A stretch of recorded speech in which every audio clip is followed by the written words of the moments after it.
just move this a little bit closer to my head. I'm just, because as usual, I'm going to wait for about 30 seconds just to make sure that everything is working correctly and that I am actually live. Just waiting for everything to refresh here. Right. Welcome back to MUFC MPB here on YouTube. My name is Brooks. Today is Thursday, the 14th of September, and this is your 7 p.m. evening show discussing everything Manchester United, everything that's been updated in the past 24 hours. We had a great stream from Anil last night, a couple of days ago, and I believe Ash last night. And I'm very happy to say that you guys have been showing great support to the channel, as well as myself, Ash, and Anil. All together, we will be working very hard to bring you all the latest Manchester United news and content. But today, as you can tell by the title, we will be kind of focusing on Harry Maguire's situation, the aftermath of the England games, the own goal against Scotland, whether or not he's going to be featuring against Brighton, the upcoming games. I have the list of fixtures here. We're also going to be discussing Jadon Sancho. There's been a big update, probably a groundbreaking update or a you're finished kind of update in the last half an hour, as well as Amrabat and Facundo Pellistri in today's show. But I do just want to start off by just giving you guys a gentle reminder. Make sure you do subscribe to the channel, as well as leave a like. If you want to share the live stream, share the live stream. We want to get as many people in here as possible, build a little community. Also, if you haven't already, as you will find in the descriptions down below, make sure you do follow at MUFCMPB over on Twitter, as well as myself, Ash, and Anil. All of the links to our profiles will be, are in the description down below. But we're just going to get started, talking about Harry Maguire. Now, obviously, there's just been an international break. England played Scotland in their final game of this international break. It wasn't a qualifier or such, it was just a friendly. But of course, England versus Scotland, being two bordering countries, is always going to be a little bit feisty. The crowd's going to be up for it. Players are going to be getting criticism. Everything's going to be more under the spotlight for England and Scotland players and teams than it would be for, a match against Belarus, for example. But of course, England beat Scotland 3-1 as expected. However, Scotland's goal did come by way of a Harry Maguire deflected cross. I think it was from Andy Robertson. And obviously, given the stick that Harry Maguire gets, even if he has a good game, even if he doesn't play, anything to do with football, if Harry Maguire's involved, good or bad, he will get criticised. Now, here I have I want to say quote or something that his mum posted, Harry Maguire's mum, on social media. She posted a statement basically saying, get off my son's back. But I'm just going to read it because I was paraphrasing. So it says here, as a mum, seeing the level of negative and abusive comments in which is received, so it is grammatically incorrect. As a mum, seeing the level of negative and abusive comments in which is received from some fans, pundits and the media is disgraceful and totally unacceptable to any walk of life, never mind someone who works his socks off for club and country. I was there in the stands as usual. It's not acceptable what's being created over nothing. I understand that in world of football there are ups and downs, positives and negatives, but what Harry received has gone far beyond football. For me, seeing him go through what he's going through is not okay. I'd hate to have to see another parent or players go through this in the future, especially young boys and girls breaking through the ranks today. Harry has a massive heart and it's a good job he's mentally strong and can handle it as others may not be able to. I wish this sort of abuse on nobody. Now, I kind of sit on the fence here. It's kind of a double-edged sword because I do agree. I do totally agree with his mum's comments in terms of I understand that in the world of football there are ups and downs, positives and negatives, but what Harry receives has gone far beyond football. Now, I do agree with that.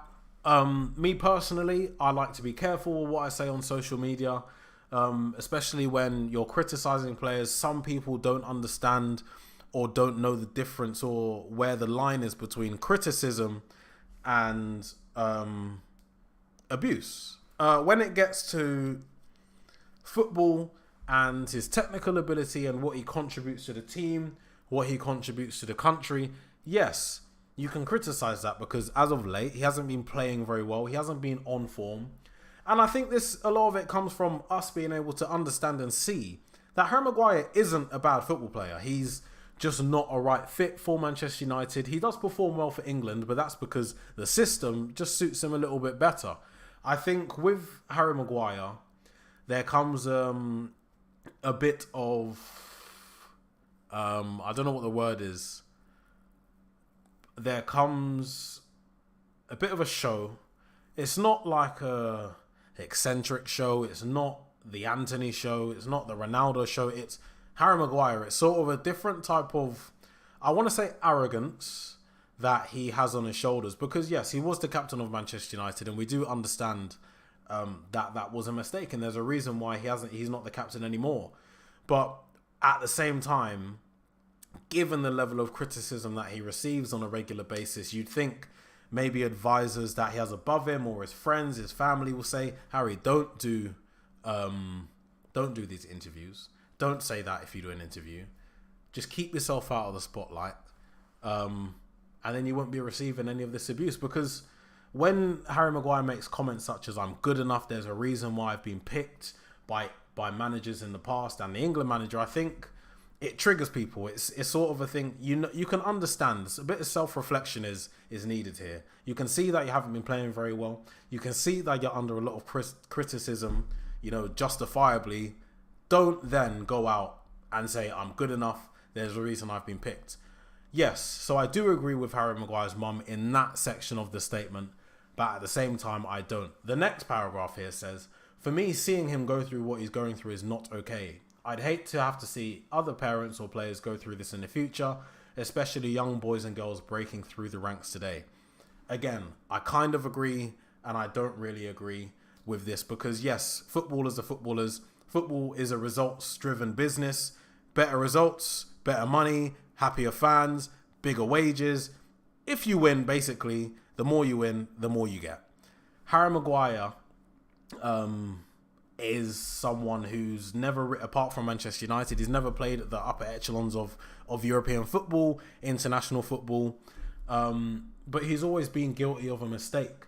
He's going to get criticised, and I know that the statement comes from his mum. Me personally, if I saw my friend, if I saw my brother or someone that I'm close to or can relate to, it's going to get to me. Yeah, any sort of criticism, I'll defend my friends as far as I can. But I just think she has to understand that, look, if your son makes mistakes, then he's going to get criticised. Yes, he can take the criticism, obviously, evidently, because he's still playing. He's still at Manchester United. He's still playing for England. But I think, me personally, that comment could have been left out of the statement because it kind of just adds fuel to the fire. I know what she thinks she's doing is right, and she might think she's helping Harry Maguire here, but I don't think it is. People are going to break this down piece by piece. Yes, some of it is relatable, and yeah, we understand and we agree. He shouldn't be getting death threats. He shouldn't have to call the police because he thinks there's a bomb in his home with him, his wife, and his kids. That's completely unacceptable. But yeah, Harry Maguire, you're terrible. You shouldn't have been doing this. That's the reason they scored. Countless goals you could fault back to Harry Maguire. That criticism is fine. He'll be hearing it from his manager. He'll definitely be hearing it from his teammates. And he'll definitely be hearing it from the fans. But anything more than that, I just think you have to take a step back and think this probably shouldn't be something that I'm saying. It is just football. Nobody's life has to be under threat, or nobody's mental health has to take a hit because they made a mistake in a match. That I totally agree with. Obviously, she finishes off with saying Harry has a massive heart, and it's a good job he's mentally strong and can handle it, as others may not be able to. And I'm glad she mentioned mental health, because mental health today, obviously, for men, women, boys, anybody, it's a serious topic, and some people do need to take a long, hard look at themselves and think, am I contributing to the deterioration of somebody else's mental health? And I think a lot of people are, and I think if a lot of people did take a look themselves, they'd understand, and obviously the situation would improve. But in my opinion, overall, this statement, I don't think it was needed. I think he just has to crack on and accept that he's going to be fighting very, very hard for his place in the Manchester United team. But I'm just going to read the comments. Matthias is a bit of a troll. He says, waffler, spit it out. Today, Junior, get a life, touch grass, maybe lose some weight. I don't know. John 1 says, why will he score own goals? I don't know what the why bit was too, but yeah, he did score an own goal against Scotland. There wasn't much he could have done about it. He did have to get a foot to it. That's why I'm not really speaking about it that much. It was a low-driven cross by... I mean, if you didn't see it, it was a low-driven cross by Robertson from the right-hand side. And if Maguire left it, it would have been, in a usual situation, his striker's there ready to tap it in. Unfortunately for Maguire, in this situation, Ramsdale was there ready and waiting to collect the ball and just, restart whatever we were doing. But he did get a touch on it and it went in the back of the net. It was unfortunate for him.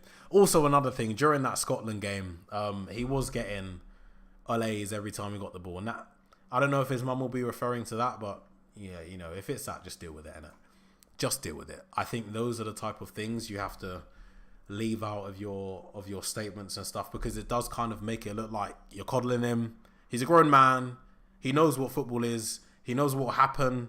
He understands. It's unfortunate for him, but I don't think his mum should have come out with this statement. But we are also going to talk about the upcoming fixture against Brighton. Obviously, Manchester United are playing Brighton this weekend at Old Trafford. I think I said the other day that it was at the Amex, but it is at Old Trafford, so that is my mistake. Man United fan says Maguire always gives everything on the pitch, but he's just not good enough for Manchester United. Says, yeah, spot on. His mum is right. He does give everything. He's a professional. I've always said, I say this to my friends and I'll say it on here, Maguire is not a bad footballer. He's, technically one of the best footballers in the world. There's how many billion people on the planet? He plays in the Premier League for Manchester United and for England. He is a very, very good footballer. However, he doesn't work at Manchester United. I think a team like West Ham, maybe even a Brentford, a team that's challenging for some sort of European football would be a good step for Maguire. He just doesn't fit into the philosophy or the system that Erik ten Hag is trying to play. A system that relies on defenders that are quick, that can move across the floor very well, that are very quick and composed on the ball, and very careful, technically very good in terms of their range of passing. I know Maguire, loves that long pass, but I don't, a lot of areas in there, the pass completion on that long pass from Maguire, I don't know what it is, but I don't think it would be very high. There are plenty of other opportunities out there for him and other teams that would give him the captain's armband, that would let, he would be the first name on the team sheet. Teams, I'm not talking about your Bournemouth. I'm not talking about your Southampton in the Championship ready to come up. I'm talking about a team that's in the Europa League or a team that's in the Conference League. He just needs to understand that. I think his time is up at Manchester United. And I think maybe it's an arrogance thing or something along those lines. He just doesn't seem to grasp it yet. He could have gone. He could have gone in the summer for a decent fee. Listen, with Harry Maguire, because of the wages he's on now, because of the status he's, earned at Manchester United, I guess, somewhat, he doesn't want to be, go to a lower team. He doesn't want to decrease his wages. He doesn't want to do any of this. He's 30 plus, or he's 30. He's coming up to a time in his life, in his time in his footballing career, where the next contract or the contract after is going to be his last one. He understands that. He's going to be thinking, I need to stay at Manchester United as long as possible because I want this contract to run out. I want to get everything from this contract. I want the loyalty bonuses. I want the game time bonuses. I want that however much a week he's on. He wants that. If he goes to a West Ham, the wages get cut in half. Any team he goes to, the wages get cut in half because he's not a player, I believe, that deserves the wages that he's on. And I think that's just a harsh reality of it. It is a real shame because when he did come in, I was excited. We saw a lot of him at Leicester. We saw him get that goal against Liverpool. But it just so happens that every transfer doesn't work out. We've seen it many times before. But with Maguire, it just seems to be under the spotlight. Now, I have a question for you guys in the comment section down below. After I read this question out, I will just respond to a couple of the comments. We currently have, injured or uninjured, we have Victor Lindelof, Lisandro Martinez, Rafael Varane, Johnny Evans, and Harry Maguire. So for two positions, we have 5 players. Personally, in this order from first choice centre-back all the way to 5th choice, you have Lisandro Martinez, Rafael Varane, Victor Lindelof, Johnny Evans, and Harry Maguire. I believe Johnny Evans is better than Harry Maguire. I think he's always been better than Harry Maguire. But given Harry Maguire, personally, is the 5th choice centre-back, do you think it's worth keeping him? Because off the bench, in the cup games, in the League Cup against Crystal Palace that we have coming up in a couple weeks, I think he starts, even if everybody's fit. I think he starts. He gets the minutes there because he can play. He is a good footballer, and he has played for us for a very long time. I think he goes into a game like that thinking, yeah, this is my time to give the manager a good headache, give him something to think about. I want to be starting the next game, or I want to push myself up that pecking order. Crystal Palace in the cup, I think, is the perfect chance for him to come back into the team and prove himself, prove some of the doubters wrong, get rid of that mentality of I'm good enough. I think the mentality now needs to be I'm not where I need to be. I need to improve my game. I need to improve these aspects. I need to prove to these people that I'm playing the right game. I need to prove to these people, I need to prove to the manager, the pundits, the media, that I deserve a starting spot, or at least off the bench, place at Manchester United.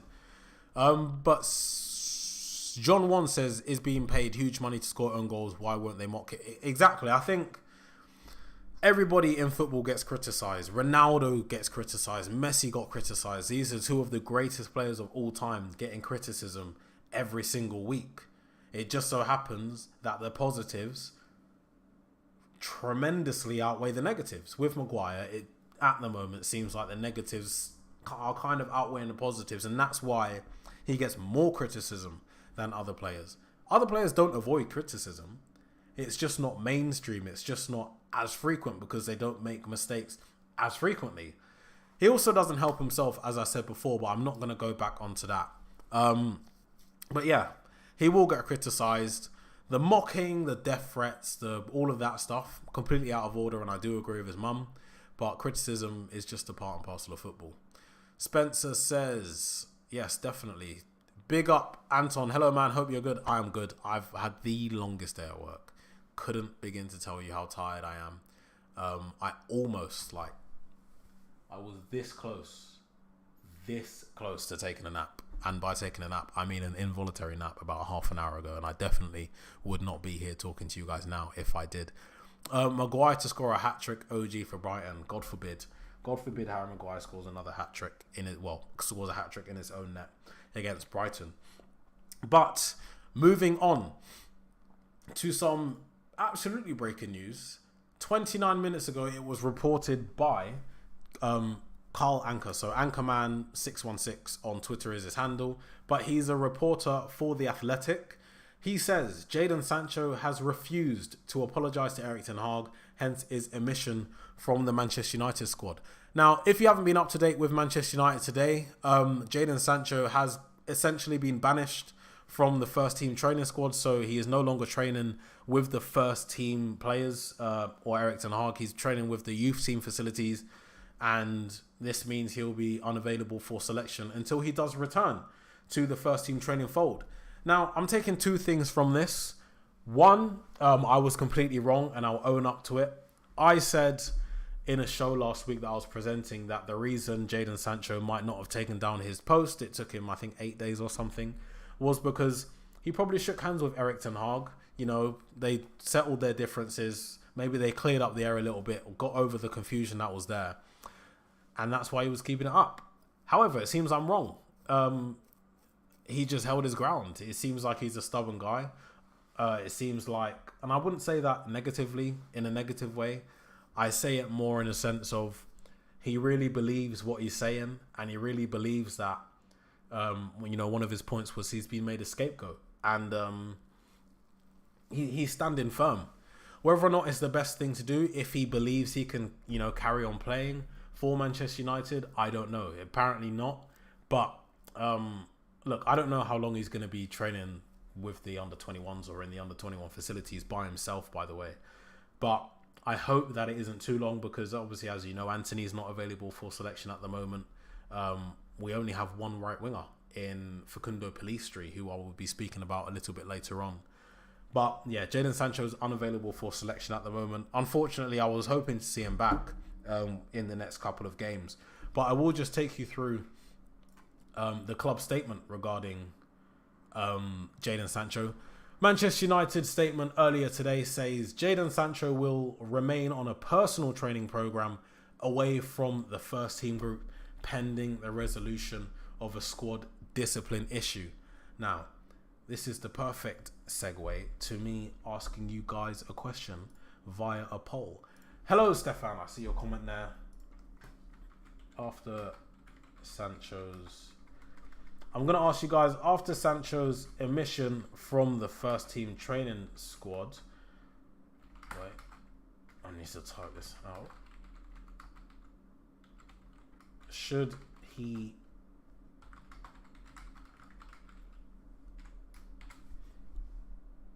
Right. Is it there? So I've just put a poll in the chat. Ever since I found out that you can do these polls, it's going to become a bit of addiction. A bit of an addiction. So the question here says, after Sancho's emission from the first team training squad, should he be sold in January? Because I think when it comes to disciplinary issues, we've seen with Ten Hag, apart from Rashford, whose disciplinary issue was because he was 45 seconds late, it was either for a meeting or a squad meal. He just didn't start. He was involved in the game. He came on and scored the winner, I believe it was against Wolves. But the other disciplinary issue we had was a big one. It was obviously Cristiano Ronaldo, who ended up leaving Manchester United for Al Nassr in the Saudi Arabian Premier League, I think it's called. So it seems like Ten Hag is a bit ruthless. If you're not on board, if you're not adhering to all the rules, the procedures, then you're out. Then you're out the door. But I don't know. I feel like Erik ten Hag has a soft spot for Jadon Sancho. He's really given him every single last chance that he can give him, in the hope that he comes out on the other side a better player and, you know, a more confident player, someone who can, you know, almost reproduce the stats that he was giving out at Borussia Dortmund. But I feel like this is his last chance. And after his, you know, emission from, you know, first team training, in my opinion, I think this is it. I think he's gone in January, so I'm going to vote yes on this, if I can, please. I think that's his last chance. I don't know if you guys agree. Let me know in the comments section down below if you think Jadon Sancho has kind of used up, you know, all of his 3 or 4 lives as a Manchester United player. You know, and then that leads me to my question. If we were to sell him in January for, you know, not a loan, not a 6-month loan, not a obligation to buy thing, if it was a straight sale, how much do you think we could recoup? Because I'm thinking, you know, maybe we can get about 50 for him, because there you have the age, you do have the potential, and obviously clubs can see that he's a player that's low on confidence. If you get Sancho back to the confidence he was at a couple of years ago, you've got there one of the best wingers in world football, because that's what he was.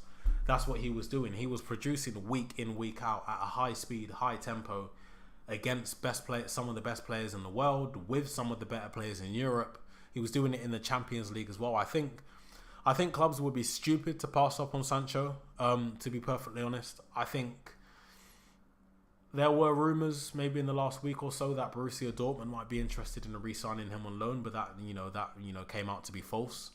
I don't know. I just want to see him succeed. As I said in the last show, I'm from London. I'm from South London. And so is Jadon Sancho. Like, we have come across it. He definitely will not remember who I am. He won't have a Scooby-Doo, but we have come across each other a couple of times. I have a mutual friend. And, you know, when he came to Manchester, you know, when he went to Dortmund, I was like, whoa, like, that's him. I know that guy.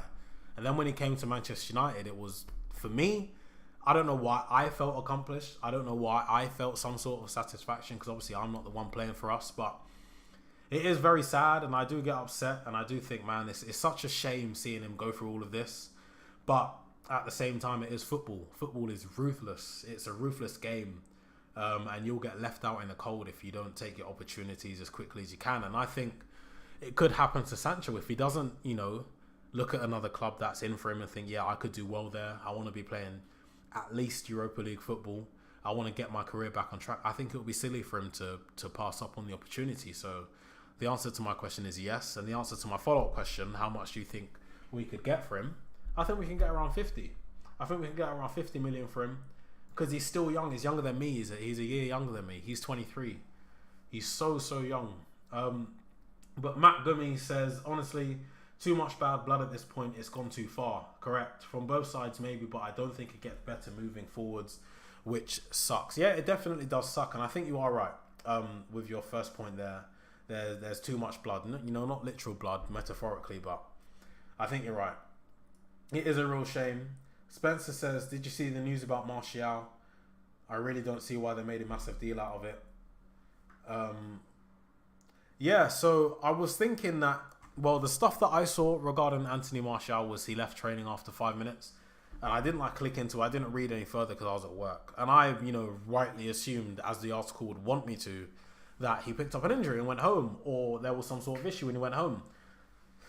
You saying now that he turned up early and left is a completely different story. I still don't know the whole situation. I don't know why he wasn't training early. I don't know how early he was.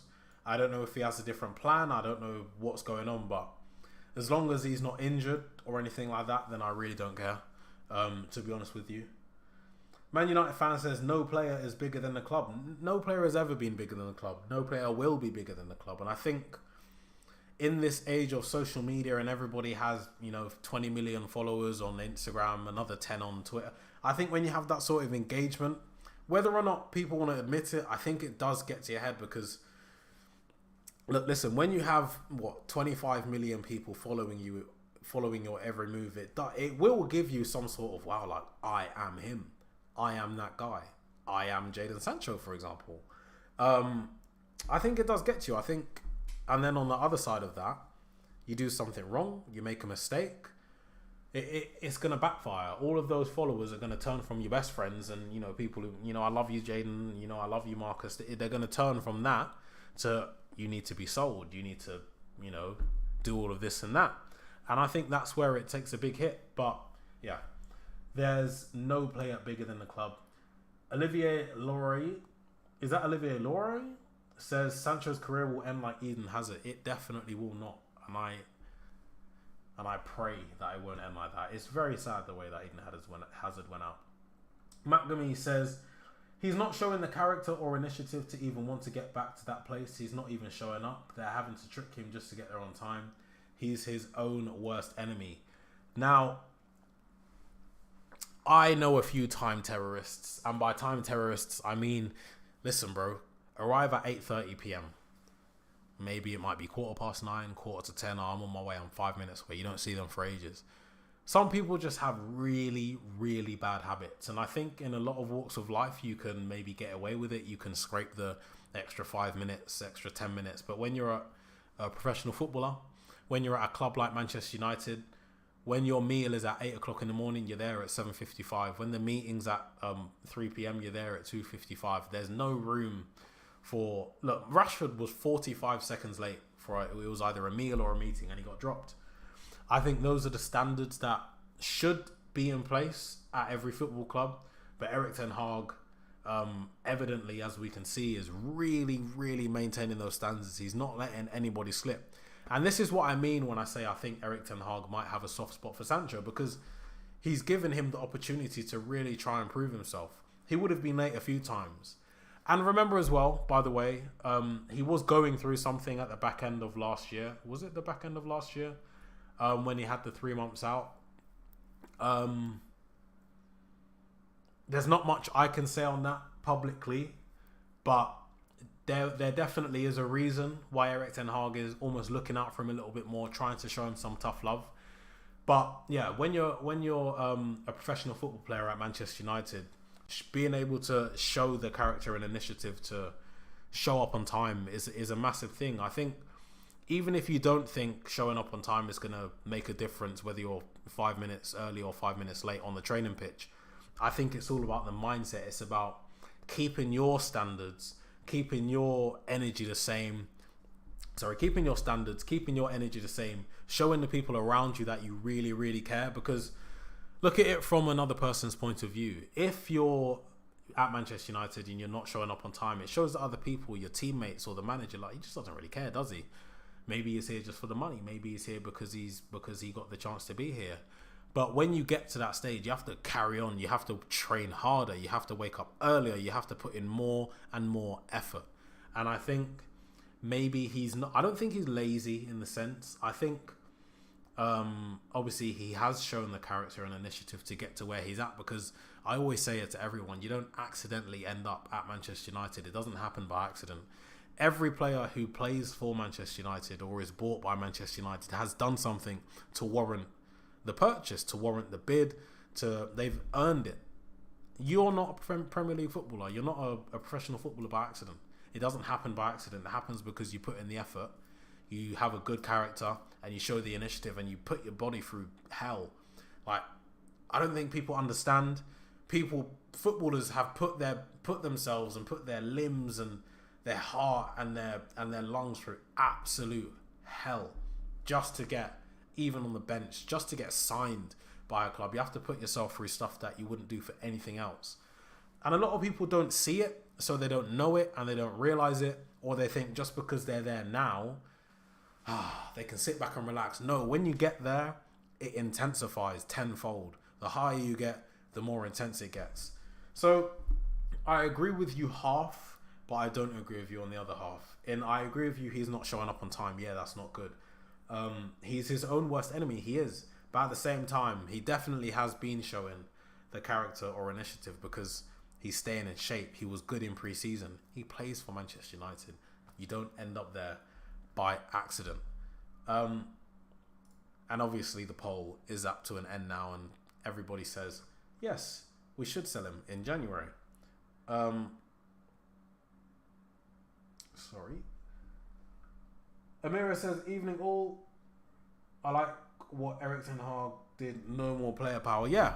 And in the umbrella spectrum of the whole thing, and, you know, in the grand scheme of things, what Erik Ten Hag doing, I think, is correct. Maybe the way he's dealing with specific players might not be correct, but you do this or you're out. You do this or you're out. You don't do this and you're out. I think he's sticking to all of that, which is one positive that I can take away from all of these situations, because, you know, there's no lies being told, I believe, to the players, or I hope not. There's, you know, a stubbornness and a Sir Alex Ferguson-esque style post-match commentary, pre-match commentary, just genuine, you know, interactions with the media. He looks like someone who's really trying to get Manchester United back to the best and doing it the best way he thinks, and doing that. And by doing that, he's implemented his rules and his, you know, stipulations of being a Manchester United player, and he's sticking to them. And just for that, I can say thank you very much, Erik Ten Hag, because he has improved Manchester United. It's just so happens that, you know, we're not the best at the moment. But that means, of course, Jadon Sancho won't be available for Brighton. We spoke about this last time, and we'll just go over it briefly again. Has to be Pellistri. Facundo Pellistri, for me, is our best right winger. I don't know if you'd call Jadon Sancho a right winger or a left winger. I believe primarily he's a left winger, but as a right winger, I believe Pellistri is the best because he's the natural right-footed right winger. He's so direct. He's like a proper Manchester United winger. But there was a statement earlier from Pellistri himself, which, you might want to say it to Sancho, but he said you have to keep training during any holidays. If we want to win everything, we have to train that way. Look, I love Pellistri. Every time he gets on the pitch, every time he's brought on as a substitute, he's beating a man, he's putting balls in the box, he's causing the left back problems. And I think with a striker like Højlund, someone who's going to put his neck on the line, put his boot where it shouldn't be, put his head where other players' boots are going to be just to get that ball in the back of the net.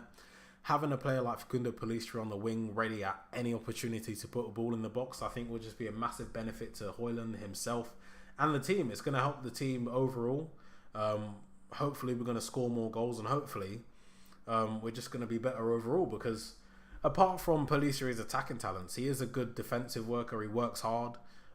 He does help the fullback in his defensive duties, and I think he hasn't really been given the fair run of games But given this obscure situation that we find ourselves in, every day something new seems to come out about one of our wingers. But given this situation, I think this is the perfect opportunity for him to come in and just say, yeah, this is mine. Even when Sancho comes back, even when Anthony comes back, I'm going to be the one that's still starting. And I fully believe he can take that, because who else is there to start? I don't think Mason Mount is going to be starting on Saturday. You could, say Garnacho might start on the right, but I don't think that's going to happen either. I really just would like to see Pellistri get a good run of games. Stefan says, Brooks on Maguire's mum putting out a statement. In my opinion, I feel this clearly is a PR stunt to try and get people to feel sympathetic for Maguire. Yeah, I spoke about this at the beginning of the show. It was at the top, but I will just go over it a little bit again for your sake. I agree. I think it is a bit of PR. I do agree with what some of it was saying, like it goes beyond football, the abuse that he's getting, and I fully agree that is unacceptable. But getting criticised as a player who's making regular mistakes is just what's going to happen. I think you have to deal with it. And I do believe it's because his mum, she's going to feel a type of way. She's going to, the same way Harry Maguire's going to get abused, she's going to feel that abuse as if it was, Maguire himself, because that's his mum. And it's just a maternal thing. You're going to stick up for your son, and I'm fine with it. I just don't feel like she should have put it out, because it's going to make people feel like he's coddled. He's almost like a spoiled child who always gets his way, and when he doesn't get his way, his mum's there to protect him and say, yes, he should have had it. Do you know what I mean? I just think it's a bit of a sticky situation because of, how inconsistent he's been. It's just not... It's not a nice... It won't be nice for Maguire. It will not be nice, and I do feel for him. But I just think he needs to really earn back his place. I think he needs to stop all these interviews. He needs to stop his entourage from saying stuff. He needs to stop saying stuff and just actually play well. To be honest, it's as simple as that. Wyatt says Pellistri needs to take his chance. And I think he will. I really do think he will take his chance, because he has taken his chance before. He's just obviously not the first choice right winger. Anthony is. But I think if he shows Ten Hag that he's able to play a bit of a different style of football to Anthony, in terms of balls in the box 24/7. I feel like I need to sneeze. If he's just whipping balls in the box, creating chances for the strikers, beating the defender one-on-one when he has a chance. I'm going to talk about one thing with Pellistri and Anthony.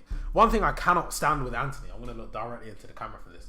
One thing I cannot stand, Anthony has the pace. His acceleration is, probably one of the best in the team, but I understand that his top speed isn't. Anthony beats the left back. He beats the defender. Don't stop. Don't stop and try and beat him again, because all you've done is moved us up 25 yards instead of moving us up 40 yards and getting a ball in the box with your right foot, which I understand is your weak foot, but you're a professional footballer and you can use it, because I've seen you use it. With Pellistri, it's touch, gone. Touch, turn the defender, touch out your feet, you're gone down the line. I'm not saying he is Ryan Giggs, or I'm not saying he's as good as Ryan Giggs, but he's just like Ryan Giggs. He's so direct and he's rapid, he's so fast, and he gets the ball into box because he's playing on the side that he is naturally footed. He's right winger with a right foot, and he's going to put balls in the box, and I don't see any disadvantage to it, because he works hard defensively as well. You get the complete package. I think it's just because he wasn't bought by Erik ten Hag, and I don't think he was ready before, but I think he might be way more ready now than he was a year ago. So I'm very excited to see what he can bring to the team from a starting position. Hopefully he starts.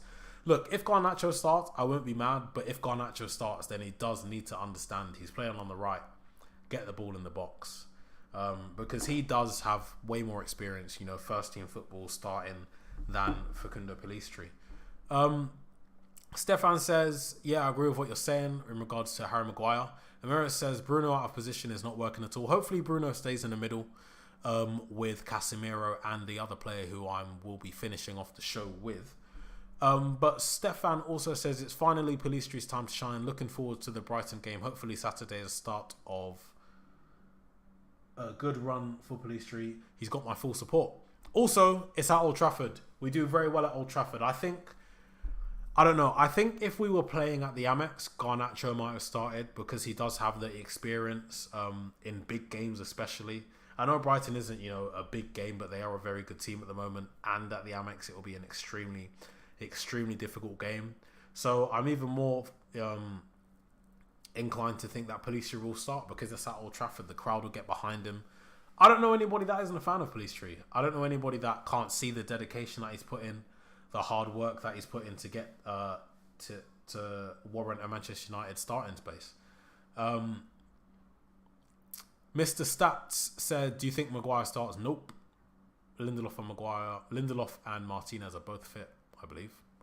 MUFC lad says Bruno might play on the right. I hope not, because if Bruno plays on the right, then we've got Mainu's out. Look, I don't know. I need to find out. The pre-match press conference hasn't happened yet, but there definitely will be questions, or I hope there will be questions about Mason Mount's availability, because obviously we are short on wingers. At the moment, we only have one right winger out and out. If Mason Mount's fit, then I do think he will start. But I don't think he's ready to start against Brighton. If Mason Mount isn't fit, there is a chance that Bruno could start on the right. But then who plays in Bruno's role? Because in Bruno's role, with the type of player that Bruno is, he doesn't have stamina. It's endless. Nobody else has stamina like him in our team. So I hope, I hope Mason Mount's fit, but I hope Pellistri starts, and I just hope Pellistri starts on the right, and I hope Mason Mount's fit enough to bring off the bench, but I don't want Mason Mount starting on the right over Pellistri on Saturday. United fan says Brighton game is a must-win game. If we lose in Munich, it will be a disaster. If we lose versus Brighton and then lose in Munich, it will be a disaster for us. I think we'll beat Brighton. I believe we'll beat them. And we'll get a goal. We'll get a goal or two against Bayern Munich. It just depends how strong our defence is against their world-class attack. They have one of the best front lines in world football. Kane, Coman and Sane or Gnabry or Musiala. They're endless talent. It'll be a tough game in Bayern Munich. I'll be happy with the draw, but I believe we'll win against Brighton. We do well against Brighton. I'll look up the previous fixtures. Versus Brighton previous fixtures, especially at Old Trafford. We do quite well. Let me just get these fixtures up if the page wants to load. No, that is a virus website. I'll find that later on. But moving on, more about the right wingers in a sense. We do have Ahmad on the way back who can be deployed on the right, and of course we do have Bruno Fernandes who can also play on the right. I think it's unclear how long Sancho is going to be unavailable for, as well as Anthony. It's also hasn't been made clear that if Mason Mount will be available on Saturday. But for the time being, it's just Bruno and Facundo Pellistri who really can play on the right. We do have Amad Diallo. He did have knee surgery a while back, and he is in some sort of training. I don't believe he's in first team training yet, but please don't forget about him. He is a bit of a gem as well. So he'll be back in the fold eventually. But with the other midfield position, say for example Bruno Fernandes does get deployed on the right, it does mean that somebody will have to fill in for him and somebody will have to fill in for that vacant number 8 position, which I think will be filled by Sofiane Amrabat. I think he's fit. As I said, with the injury updates, I am really just waiting for Ten Hag's conference before the Brighton match, because we will obviously find a lot of stuff out about that. But with Sofiane Amrabat, I can't wait to see him. I can't wait to see a midfield of Casemiro, Amrabat and Bruno Fernandes, because you have 3 warriors in there. And I want to see it against Brighton, because we do need them against Brighton. Brighton are very, very good. Amir, can you let me know if I'm pronouncing your name right, please? I don't want to give you the wrong pronunciation. Amira says, great channel, thank you very much. Why says, I bet Bruno starts on the right. I hope he doesn't. I really, really hope he doesn't. I feel like if he does start on the right, it's more of a, why is Erik Ten Hag doing this? Why isn't he giving Pellistri a chance? We've seen what he can do. And we've seen how less effective Bruno is off the right.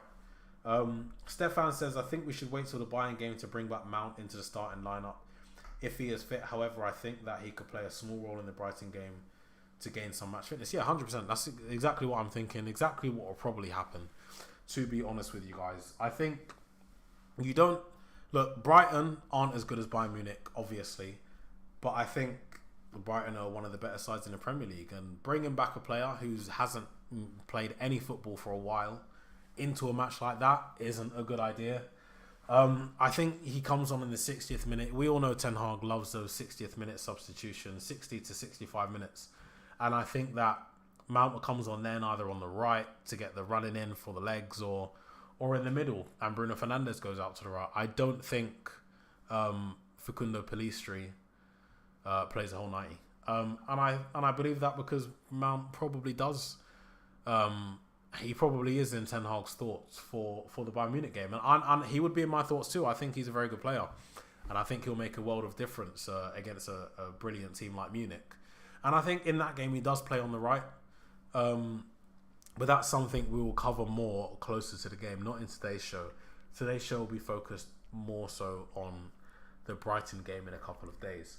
And good, I am pronouncing it right.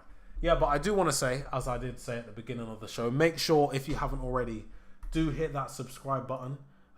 Also, as well, make sure you do hit the like button, as well as giving MUFC MPB, as well as myself, Ash and Anno, all follows on Twitter. The links will be in the description down below, where you can keep up to date with all the latest Manchester United news and transfer news, gossip, any sort of statements that get released from the club. I am trying to currently find out how many subscribers we are on. Oh gosh. Wow. Okay. It is way more than I thought. We are currently on 1,378 subscribers, which is absolutely incredible, actually. Let's get two more. Two more in this stream, and we can get it to 1,380, and that will make me very, very happy. So if you haven't already, make sure you do hit that subscribe button. But I'm just looking at the trajectory of literally the last week. We have gone from 1,290 subscribers to 1,378 in exactly a week. So congratulations to you guys. Thank you very much. Obviously, it's not just me presenting on this channel anymore. I'll be presenting alongside Ash Meppers, who was live streaming yesterday, and Anil, who was live and who does his live stream on Tuesday. He's way more of a popular figure in the football world, football reporting community. He's been on Talk Sport, for example, so he does bring lots of facts and a lot of knowledge and a lot of know-how to this channel, which we are very, very grateful for. So even if it's just for him, make sure you do hit that subscribe button. Hello Mash with the 2 pink waves. Yeah, Spencer says it. Make sure you hit the like button and subscribe to the channel. Now, this is a time of the show where we speak about, I don't even know how to describe it because it's not going to happen every show, but I want to speak about Amrabat. I want to speak a little more about what we think he can bring to this team, because of course we haven't seen him play for Manchester United yet. I would assume that a lot of people, will have seen him mainly at the World Cup, because at the World Cup he was incredible, absolutely incredible. Also, yes, get your questions in, get my opinions on things. But where do you think he ranks in terms of Manchester United midfielders? Because I think he's an out-and-out defensive midfielder, given the attributes that he has or that he dominates in. He's a very good tackler. He wins the ball back a lot. As a deep-lying midfielder, your primary, direction of passing is going to be forward. If you look at the stats, his forward passing is way up there. His pass success rate is way up there as well. He doesn't score a lot. We're not expecting him to score. But do you think he comes in as an understudy or a successor to Casemiro, or do you think he sits alongside Casemiro? Because me personally, if, for example, we had got Frankie de Jong, or if we have, that really good number 8 who can sit next to Casemiro or just in front of him behind Bruno Fernandes, Amrabat still comes in. I just think, personally, I think he's Casemiro's successor. However, I think for the time being, until Casemiro does eventually leave, whether or not that's next season or in 3 years, I think Amrabat will be deployed next to him. But really and truly, I think he's an out-and-out CDM. Thoughts on Haaland starting? I cannot wait for Haaland to start. Oh my god, these past few matches when he hasn't been in the starting lineup have been absolute hell. I've just been waiting patiently to see him start, and it's going to be at Old Trafford as well. Imagine if he gets a goal at Old Trafford, gets the winner. If it's a 1-0 90th minute header, boy, the roof that doesn't exist at Old Trafford will get absolutely lifted off. What is the white dot on the screen? It's me. It's not you. Like, I can't. It's something I need to sort out, but I don't know how. It's something to do with the backdrop. Wait, shit. I mean, oh no. It is here. It's part of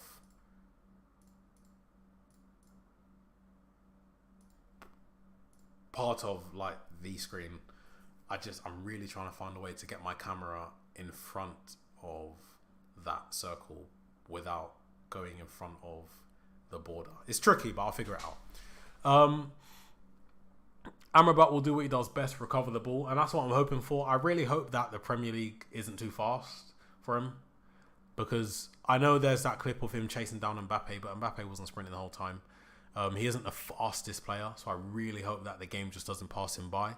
Why says Pellistri Haaland link up is needed. Definitely. I've been waiting for this for so long. For ever since Haaland came in. Amrabat should play alongside Casemiro. I wanted to play alongside, but in a way as well, I kind of want Casemiro to play in front of Amrabat, because on the ball going forward, Casemiro is very underrated and he's very accomplished. Given the amount of goals and assists that he has and chances that he's creating, I think he'll be better going forward than Amrabat. So I think we'd be better off seeing Amrabat, Casemiro, and then Bruno. So it's kind of like that, a midfield three like that. I don't know if you guys could see that. Spencer says, Amir, you're certainly right there. We're building this community, guys, so make sure you're subscribed, liking the videos and sharing so that our reach here grows and people join. Definitely make sure you share it on Twitter as well, Snapchat, Instagram, Bebo, MySpace, Facebook, MSN if you still use MSN. If Haaland scores, the rust is going to come off the stands. The stadium will probably collapse, to be honest. Are you guys also doing morning shows? Yes! Now, next week, I will be doing a show. Well, it's not morning. It's just way earlier. I'll be doing a show at 1 p.m. on Monday and 1 p.m. on Wednesday. I know for a fact that I'm doing those shows. I don't know about any other days or any other people, but I believe it is something that we might be trying to implement into the channel, because one show a day is good, but updates happen all the time. Something might happen in the morning.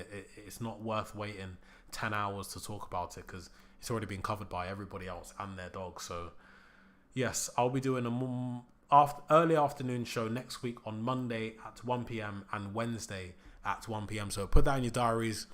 If you are subscribed, make sure you hit that bell button so you get the notification when we do go live. That'll be very, very helpful.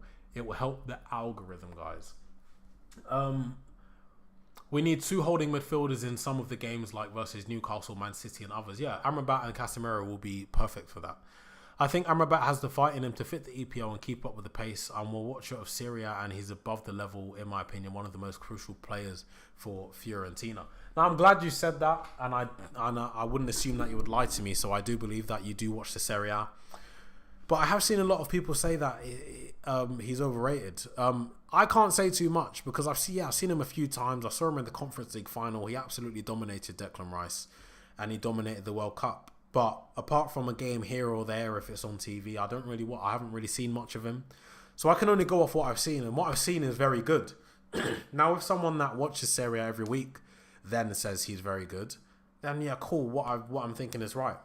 But when people also say he's very overrated, I do really, really take that into consideration, because some people watch him more than I do, and they'll form a better opinion of him, whether or not they're saying he's overrated because we got him, or because he's not from a top 10 country that in football, because that happens a lot. Is a different question, but we'll just have to wait and see. I'm sure of his qualities. I know he's going to be a good ball possession, ball winner. I know he's I know his ball retention is quite good, and he's better on the ball than people think or take him for. Mash says he's not insane. I don't think he's going to carry United. Definitely not. But I think he'll give you a solid 6 to 7 out of 10. I'd assume week in, week out. And yeah, if that's the case, then I'd put him on par with Luke Shaw, because Luke Shaw, yeah, he has some very, very, very good games, but I don't see him have like terrible games. I think his worst game that I can think of was the match against Liverpool, but then again, the whole team. That was the whole team. Luke Shaw is a consistent 6.5 out of 10 every week. And if Amrabat's the same, no complaints. Johnny Bravo says... Oh, sorry, I was thinking about Johnny Bravo. Tony Bravo says, I'm not sure if this was discussed, but do you see Sancho making it at United? Yeah, definitely. It was discussed as the second, part of the show. Before today, I thought he was, but because he's been banished from the first team squad, I don't know. I feel like he's going to be gone in January, and we'll probably try and get a replacement in. Whether or not the replacement is suitable or not is a different question. I don't think it will be a suitable replacement, but I do think either a loan or a sale for a substantial fee in January will be on the cards. Zane says, hello, should we be worried about Ineos? Well, if that's regarding Ineos as in Sir Jim Ratcliffe's consortium or company, no, I wouldn't be worried. He's not going to pay as much as the Qataris. But whether or not the club gets sold is a different worry. It's taking way too long. And I do get a little bit worried when it comes to that. Mash says, now he'll be more consistent than Shaw, in my opinion. Hopefully. Yeah, White Malacia is injured. Now, guys, we are coming up to an hour. We have gone through the points of, discussion from Manchester United today. If you do have any more questions, make sure to ask me in the next few minutes, because the show is coming to an end. But I will say one more time, sorry if it sounds a bit repetitive, but make sure you do subscribe to the channel. We've got one more subscriber since the last one, 1,379 on the board right now. Let's get that to 1,380. Just need one more of you to hit that subscribe button. If you haven't already, please hit the like button, and make sure you do follow at MUFC MPB over on Twitter, as well as myself, Ash, and Anil. All of our Twitter handles or X handles will be in the description down below for you to go and subscribe. Keep up to date with all the latest Manchester United news and transfer news, as well as whatever we like to do in our spare time. All of our tweets that you can interact with. I think you guys will have a very, very good time. We are now on 1,381. Thank you to the two of you who just subscribed. Hopefully, this will be the first 1,000 of 1,000, because this channel will be on 1 million subscribers very soon. Neil Custis said that Justin was doing I can never say that. Zane says Neil Custis said that Jassim was doing due diligence over a 6 billion bid to be completed by October. We will find out soon. I did not know that. Thank you very much for telling me that. That's actually putting a smile on my face. Will Mount be a success for Manchester United? Without question. Mount is too good of a player in too many positions to not be good at Manchester United. Honest to God, I'm not worried about Mount in the slightest. I'm so happy that we signed him. As soon as we were linked to him, I thought, yeah, definitely. You can tell he's the type of player that would work under Erik ten Hag. He's got the profile. He's got the status already. He's already played in the biggest games. He's won the Champions League. Has he won the Premier League? Don't think so. Yes. No, he didn't. He hasn't won the Premier League. Unless he was like an unused... I don't know. I don't know if he was there last time Chelsea won the Premier League. But... yeah, I think he'll be a massive success for Manchester United. And there's no progress if that's regarding the takeover. But there will be progress soon. They can't leave it for so long. We'll find out. Like, there will be someone that leaks some sort of information, or the stock exchange will leak something.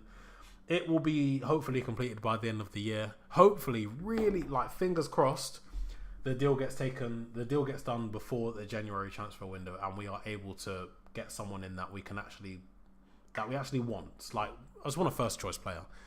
Tony says, I still can't believe Sancho refused to apologise. He's gone in Jan, in my opinion. Yeah, I agree with you there. Even though I want him to stay, because I relate to Sancho, I think it might be best for him to at least go. What's your opinion on Van de Beek? I think he should go as well. Now, I saw something before the show started. It said that Man United player rejected Anderlecht. And I don't know who it was, but I would assume it's Van de Beek. But I don't know. I think he should go anyway. He's not going to play. I think for his own sake, he should go. And last comment from Y says, if we get Qatar before January, that will be beautiful. And I think that is the perfect way to end the show. Come on, Qatar. I live by myself and there's always noises and it's quite scary sometimes. But yes, very, very nice way to end the show here. Make sure you guys do hit that subscribe button. If you haven't already, hit the like as well. It was great talking to you. I'll be back tomorrow for another show at 7 p.m. But I can see one more comment just slipping in here.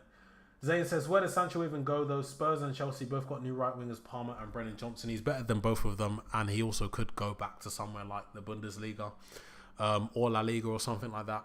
But yeah, there will be plenty of options for him. Like, don't worry about that. There will be plenty of suitors for Jadon Sancho. But on that note, I will see you guys tomorrow at 7 p.m. Thank you very much for watching.